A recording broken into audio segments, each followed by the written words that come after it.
So what if I told you that the blueprint for modern financial success wasn't written last year, but nearly 6,000 years ago? And not on spreadsheets, but on clay tablets in the ancient city of Babylon.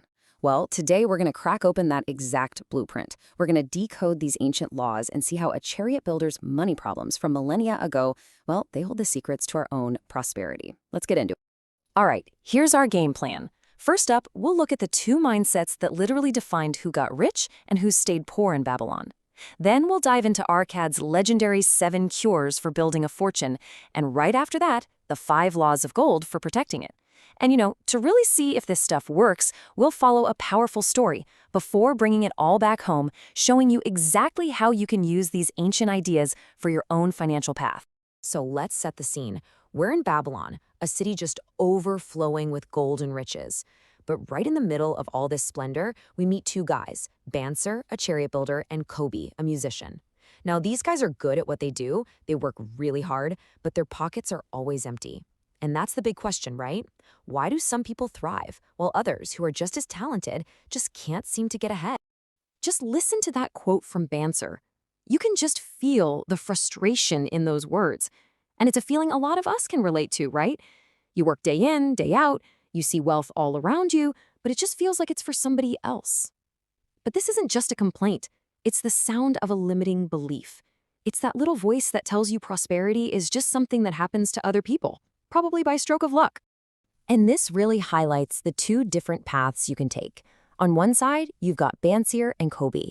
They're totally passive. They're just kind of hoping that one day the gods will look down, see how hard they're working, and just reward them. But on the other side, you've got Arkad, the richest man in Babylon. He started with nothing, but he believes something totally different, that wealth isn't about luck. It's a system. It's governed by laws. So instead of waiting around, he made it his mission to learn those laws and put them into action. So Bansir and Kobe go and find Arkad to ask for his secrets. And what he shares with them is this foundational 7-step blueprint for turning an empty purse into an overflowing one. These already called the 7 cures. Okay, the first cure is so simple, it's almost deceptive, but it is the most powerful one. Arkad says a part of all you earn is yours to keep. Think about that. For every 10 coins that come into your hands, you save 1 for yourself before you pay anyone else. This is not about saving whatever's left over at the end of the month. No, no, no. This is the first and most important bill you pay, that 10%. That is the seed from which your entire tree of wealth is going to grow. But look, saving that first 10% is totally useless if you don't protect it. And that's where Arkad's second cure comes in. It addresses a universal truth. If you don't tell your money where to go, your desires will. He warns us that our so-called necessary expenses have this sneaky way of just expanding to eat up every penny we make. So the second cure is to make a budget. And listen, this isn't about feeling restricted. It's about building a fortress around that precious 10% to defend it from impulse buys and make sure your money is actually working for your big goals. So now you're saving, you're budgeting. What do you do with that little pile of treasure you're building? You put it to work. Arkad has this amazing way of describing it. He says each coin you save is like a golden slave that can work for you and earn you more coins. And then its children, the earnings, they can earn for you too.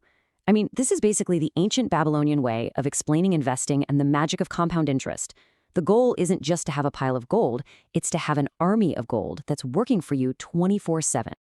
The last 4 cures really complete this whole financial foundation. Cure 4 is all about protection. Guard your treasure from loss. Get wise advice and stay away from things that sound too good to be true. Cure 5 is about making your home an asset instead of just a huge expense. Cure 6 is about looking ahead, planning for the future so you're taken care of in your old age. And finally, my favorite, Cure 7, always increase your ability to earn. The wiser and more skilled you become, the more gold flows into your purse, and the faster this whole thing works. Okay, so once you've mastered the 7 cures and your treasure has started to grow, you need a higher level of wisdom to manage it. And that's where the 5 laws of gold come in. These are the timeless principles that explain exactly how wealth behaves. These 5 laws are basically a masterclass in managing risk. The first 3 just reinforce the 7 cures. Save consistently, invest it wisely, and get expert advice. But man, those last 2, those are the critical warnings. Gold disappears when you put it into things you don't understand, and it absolutely flees from people who chase crazy returns or fall for those get-rich-quick schemes. This is wisdom that has saved fortunes for thousands of years by teaching one simple lesson: respect your money. But look, these laws aren't just some abstract theory. Arkad knew they had to be tested in the real world. So, to make sure his son, Nomasir, really truly got it, he gave him a bag of gold and a clay tablet with the 5 laws written on it, and he sent him out into the world for 10 years to make his own fortune.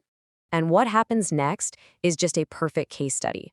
First, Nomasir completely ignores the laws. He bets on a horse race, a business he knows nothing about, and a scheme pushed by tricksters. Boom. He violates laws 4 and 5, and his gold is gone. Then he invests with a bad partner and loses more, violating law 4 again. It's only when he hits rock bottom that he finally reads the tablet, lets the wisdom sink in and starts over. But this time, he follows the laws. He saves, he finds wise people to guide his investments, and he builds his fortune back and then some.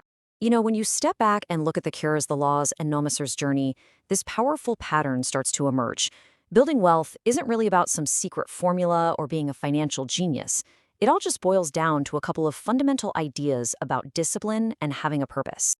This quote from Arkad just completely changes the game on willpower. He's basically saying that building wealth doesn't require some kind of superhuman strength. It just takes setting a clear goal, like, say, saving that first 10th of your income, and then having this simple, straightforward purpose to just see it through, day in and day out. It's all about consistency, not intensity. So, what about luck? Is it just random? Well, according to Arkad, not really. He describes opportunity as a haughty goddess who only favors people who are prepared. By following these laws, by saving, by learning, by managing your finances wisely, you are preparing yourself. You are building the foundation you need to be able to grab those opportunities when they show up. You're basically creating your own luck. In the end, the entire philosophy of Babylon's Richest Man really comes down to this. Wealth grows from a single, tiny seed. That first coin you decide to keep for yourself, that first budget you actually stick to, that first investment, no matter how small it is. So the real question these ancient tablets leave for us, right here, right now, is a simple one. What seed will you plant? That wraps up today's review. If you enjoyed it, make sure to like, subscribe, and share with your friends. See you next time.